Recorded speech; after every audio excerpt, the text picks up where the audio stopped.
Bienvenue dans Terrienne, votre rendez-vous de l'information sur la condition des femmes. Et si on partait à la rencontre des dernières matriarches? En 2025, il existe encore à travers le monde des communautés qui ont fait perdurer des traditions vieilles de plusieurs siècles. Dans ces villages, les femmes sont aux commandes et suivent des règles, à l'inverse du patriarcat.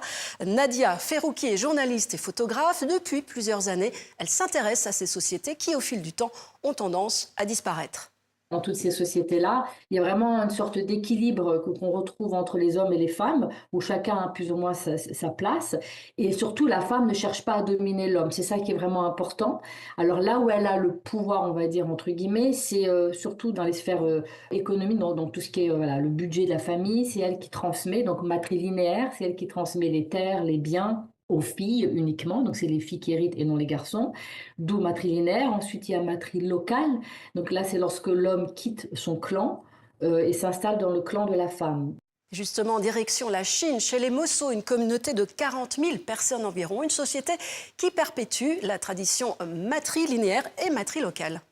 Ce qui est intéressant chez eux, c'est donc matrilinéaire, donc on revient sur la transmission, etc. Mais aussi, donc là, c'est aussi matrilocale. Donc l'homme, lorsqu'il y a une rencontre entre un jeune homme et une jeune femme, il quitte son foyer, donc le foyer de sa mère ou de sa sœur, et il s'installe pour un temps chez sa bien-aimée.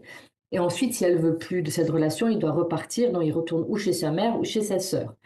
Et ce qui est aussi intéressant, c'est que le contrat de mariage n'existe pas chez les Mosso. Le mot père n'existe pas. Car dans une société typiquement matrilinéaire, le tuteur de l'enfant n'est jamais le père, mais c'est l'oncle maternel. Le mot viol n'existe pas non plus. Donc voilà, c'est intéressant de voir à quel point la langue, elle est influencée aussi dans ces communautés-là, enfin à quel point c'est ancré depuis... Au Kenya, les femmes Samburu ont fait le choix, il y a une quinzaine d'années, de fonder des villages exclusivement féminins. Ce sont elles, en quelque sorte, les nouvelles matriarches. Là, c'est vraiment, je dirais, une espèce de revendication féminine qui, donc, toutes ces femmes-là ont subi des violences conjugales, répudiation, alcoolisme, toutes sortes de violences. Donc, un premier village a été fondé, le village s'appelle Umoja, donc c'était le premier village de femmes.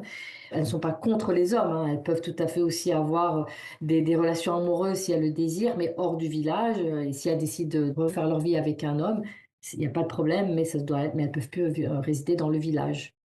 Un dossier retrouvé sur le site de Terrienne. L'occasion pour toute l'équipe de vous souhaiter de bonnes fêtes de fin d'année. À l'année prochaine.